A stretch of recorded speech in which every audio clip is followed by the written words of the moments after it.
Railway employ association की तरफ से आप सबका हार्दिक स्वागत एवं अभिनंदन है। आप सभी को जय भीम, जय जोहार, जय संविधान। साथियों, आज 15 नवंबर है और आज ही के दिन हमारे देश को स्वतंत्रता दिलाने के लिए तथा जल, जंगल और जमीन को बचाने के लिए जिन्होंने अपने प्राणों को हंसते हुए बलिदान कर दिया, न्यौछावर कर दिया, ऐसे महान पुरुष, धरती आबा, क्रांति सूर्या के नाम से प्रसिद्ध बिरसा मुंडा जी की आज जयंती मनाने के लिए हम सब लोग जो है इस मंच पर एकत्रित हुए हैं। साथियों, सबसे पहले हम भगवान बिरसा मुंडा जी को सत सत नमन करते हैं कि उन्होंने इतना बड़ा त्याग और समर्पण जो है अपने समाज के लिए किया और एक अपने पीछे छोड़ गए उल गुलाम। साथियों, इनकी क्रांति आज भी क्यों जरूरी है, उल गुलाम क्यों जरूरी है? साथियों, इनका जन्म जो है 15 नवंबर 1875 ईस्वी को हुआ था झारखंड में और आज हम लोग जो है इनकी 150वीं जयंती मना रहे हैं। सोचिए कि 150 साल बीत चुका है, लेकिन उसके भी बावजूद इनके विचार और इन्होंने जो अपना क्रांति और उल गुलाम छोड़ गए थे, आज भी वो कितना प्रासंगिक है कि हम इनके ऊपर बातचीत कर रहे हैं।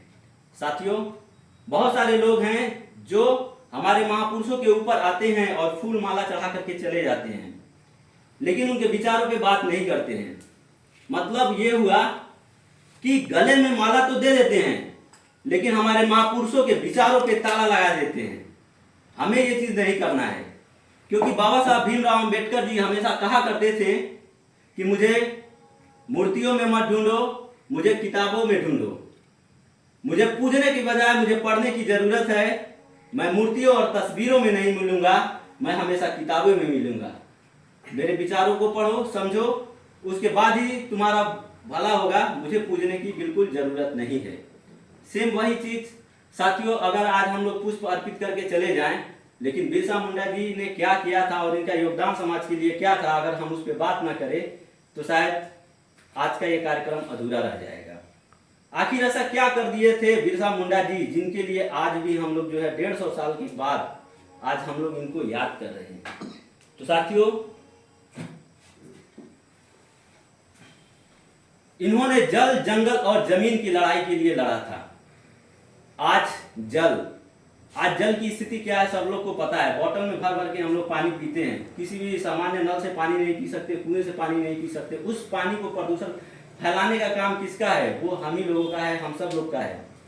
जंगल की बात करते हैं, आज से चारों तरफ जंगल कट रहे हैं। विकास के नाम पे हमने न जाने कितने जंगलों को काटा, पहाड़ों को काट दिया, नदियों को तोड़ मरोड़ दिया, नदी की धारा को हमने बदल दी। और विकास तो कितना हुआ पता नहीं, लेकिन विनाश कितना हुआ उसका परिणाम आज दिख रहा है।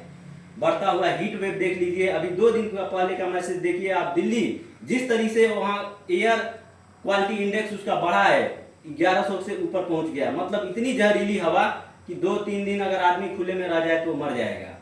तो इन्होंने जंगल के लिए लड़ा। मतलब जंगल बचेगा तो उस जंगल से जो है ऑक्सीजन मिलेगा, लकड़ी मिलेगी, तमाम चीजें मिलेगी। तो जो उस टाइम पे लड़ाई थी वही लड़ाई आज भी चल रही है, क्योंकि हसदेव जंगल काटा जा रहा है। 20,000 किलोमीटर से ज्यादा एरिया में फैला हुआ है। क्या बोला जा रहा है कि वहां से कोयला निकाला जाएगा और वो हमारे देश में जो है विद्युत सप्लाई के लिए जाएगा, लेकिन वो किस स्तर पर कितना निकाला जाना चाहिए ये तय नहीं होता है।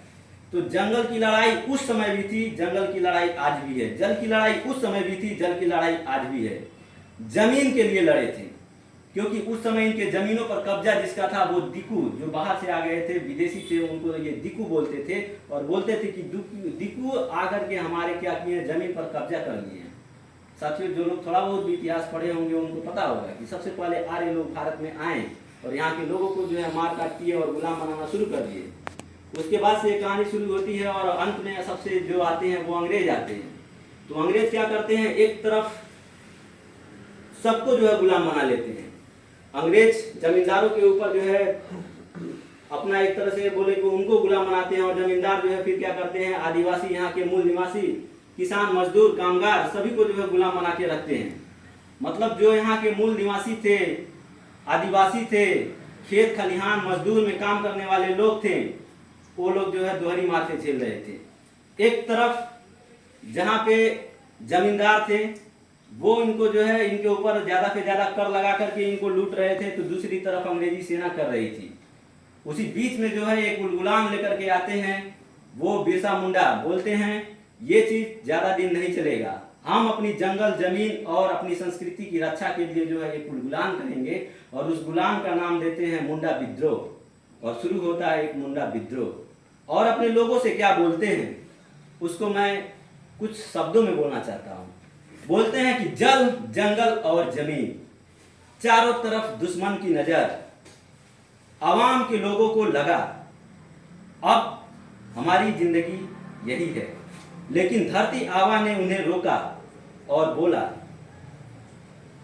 जल हमारा जंगल हमारा जमीन हमारी, जल हमारा जंगल हमारा जमीन हमारी, फिर राज रानी का कैसे।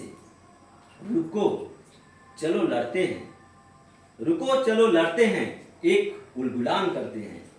जीत गए तो अबुआ दिसुम अबुआ राज होगा, जीत गए तो अबुआ दिसुम अबुआ राज होगा।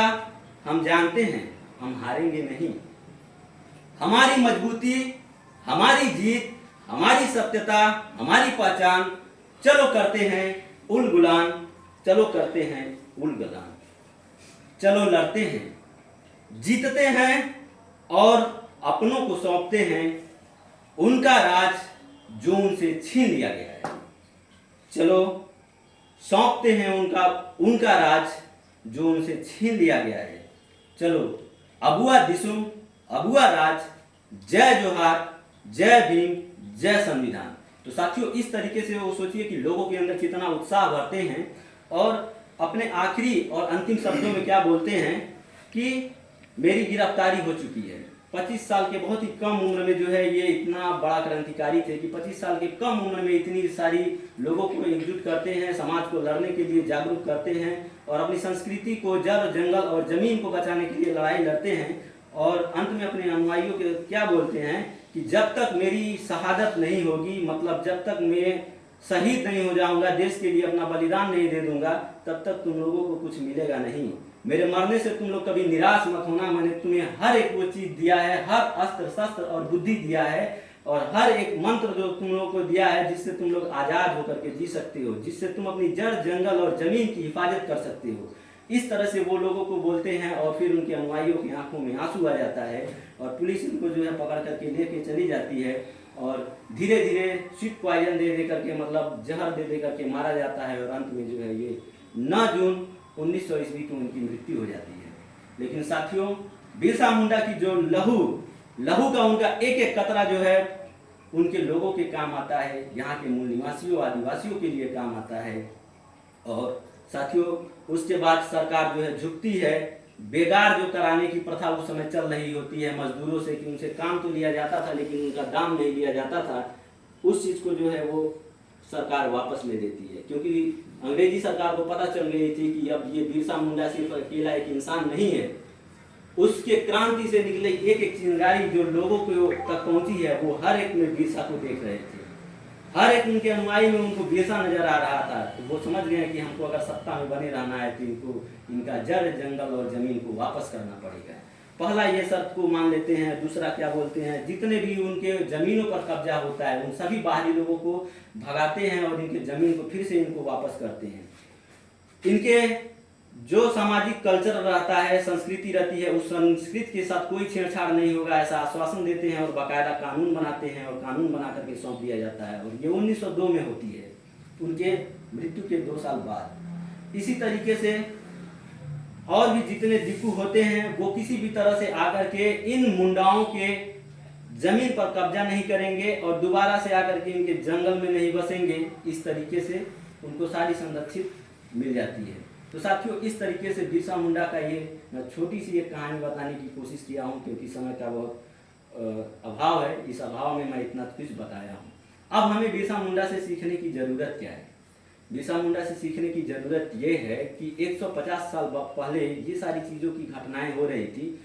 अगर आज के परिवेश में अगर हम तुलना करें तो पाएंगे अंग्रेज, गोरे अंग्रेज तो चले गए हैं, लेकिन काले अंग्रेज आज शासन कर रहे हैं। जमींदारी प्रथा तो खत्म हो चुकी है, लेकिन उस जमींदारी प्रथा की जगह कौन ले लिया है? आज के जो कॉर्पोरेट वाले लोग हैं वो ले लिए हैं। नाम लेना जरूरी नहीं है, कौन कौन बिजनेसमैन कितना किस तरीके से कर रहा है, आज सेम उनको बस तुलना कर लीजिए, आप पाएंगे कि कौन है। आज मूल निवासी और आदिवासी के तौर पे देखें तो वो उनकी जगह कौन होगा? उनकी जगह हम लोग होंगे, जो अपना टैक्स के पैसे को देते हैं, हर एक चीज़ को देते हैं ताकि हमको जो है एक अच्छा एटमॉस्फेयर मिले, अच्छी शिक्षा, अच्छी रोजगार मिले, लेकिन वो सारी चीज़ों से हम लोग आज भी क्या है, वंचित हो रहे हैं। तो साथियों, इनके विचारों पे तुलना कीजिए और बात करिए और समझिए कि कितनी प्रासंगिकता है बिरसा मुंडा का 150 साल पहले की बात।